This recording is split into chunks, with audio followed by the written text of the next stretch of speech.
at Sebring, we came by to visit our friends at American Legend because they've got a little piece of news I think you might find pretty interesting. We're also looking to fly the 180 horsepower Titan-powered American Legend with you, but that's not what we're talking about today. I'm Dan Johnson. This is Darren Hart.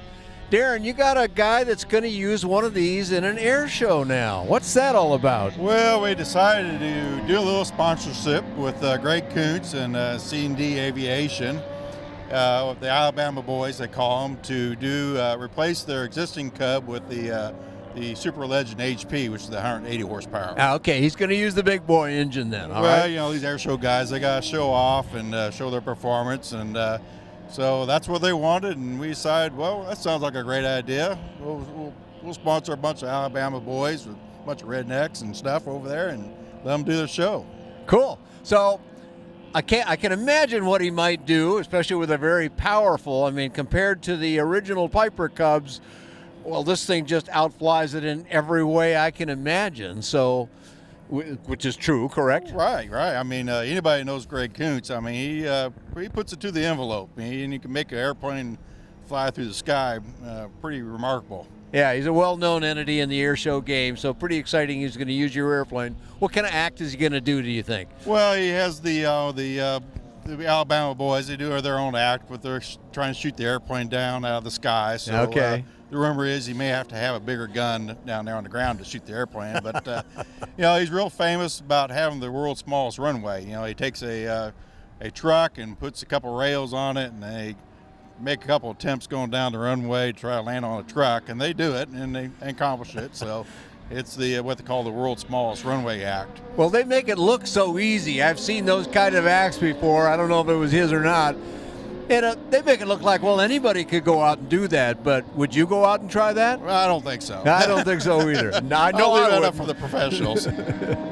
And, you know, you got to be pretty much at one with the airplane to do that kind of thing, too. But that's right. Now, well, tell me a little bit about, when you first started this thing, you were Continental 0200, and then the D came along even later after you first started that, because you were one of the very early entries in the LSA space. And I remember down at Sun and Fun the first year when you were doing the old guy uniforms and whatnot. It was pretty exciting. But how many engines are you using on the various forms of American Legends these days? Well, all three models are very popular still. You know, everybody likes the old classic Cub with the 0200. It's actually the best trainer out there because we get about a 500-pound useful load out of that airplane. Ah, really? So, and it's just a great trainer. When you have just a basic Cub with 100 horsepower, you just can't beat a better trainer than that. And then you got the the Super Legends, the notch up from like the J3 to a Super Cub. Now that's with the Lycoming? And that's with the Lycoming with the 115, and the Lycoming 115 is an excellent platform and makes a realistic aircraft. It has the flaps and the balanced surfaces for the tail, and actually will outperform a 150 horse Piper Super Cub on every parameter Is that of the right? envelope. Yeah. Wow. So we have a customer that has a Piper Super Cub 150 horse, and he had the 115 horse Lycoming in his, and they go up to 9,200 feet up in Colorado, and he said that airplane outperformed everything my dad's airplane did. Is that right? Yeah. Wow. So well, that's quite a statement then. And because the Super Cub was 150 horsepower, was it right. not? Or yeah, but you know we're running at around the 860-pound right. range, and the Super Legend not the HP, but the Lycoming 115. Now the HP is just a whole different story. I mean, it's just that show-off factor, and when you can take off in about 30 to 50 feet. Is that right? Yeah, it gets your attention real quick, and of course it's all about horsepower. So now is that with one person in it or two people in it, or does it matter? No, we were flying yesterday, and we're taking off at about 50 feet with practically full fuel and two people in it. Is that right? Okay, yeah. So wow. So it's a great performer and great job climbing out 2,000 feet ready to climb. So it's very impressive. Now some people think that a big engine like that's going to make the airplane cruise faster too. Is that correct or not?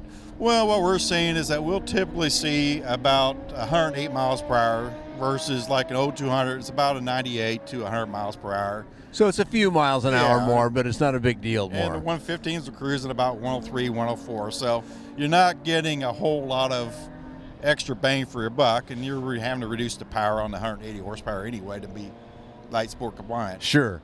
So now, the game changed a little bit here. Continental, whose engines you've been using for a long time, acquired what we used to know as ECI, and now it's a I don't know if they're calling it a Continental Titan, but at least Titan is coming from the company that is also Continental. Yeah, well, the law books say Titan aircraft engines, and they have a Continental law book on the front of it. So, so I guess they inherited and keeping the Titan name alive. So does that make life better for you as a vendor now? You just have one company to deal with relative to this big, powerful engine? Well, time will tell. I mean, so far we've gotten good customer service out of the Titan group. They've been very supportive still, and time will tell. But so far we're happy with everything. Excellent. So is this now? Maybe not this particular one, but how many Titan installations have you done so far? We have done about 8 installations last year. Okay. So you're comfortable with how it all works and everything else then? Yeah. I mean, the engine itself, it's just an engine swap and a prop swap on the thing. It has the same engine mount, same airframe. Basically, all we do is we mount the 180 horse or 115 horse on the engine mount. We do use a little bit larger oil cooler on the front of it, and of course the prop changes. Okay. The cowling and everything else is the same. So it was a pretty easy transition then from 100, 115, now 180. Right. I mean, if I told you this was 180 or 150, you don't know what it is right now. Yeah, no, I actually don't know what it is here. So yeah, but it's the same. The Okay, same you didn't have to change cowling, didn't have to do any of that stuff. No, then. it all fits. Beautiful, beautiful.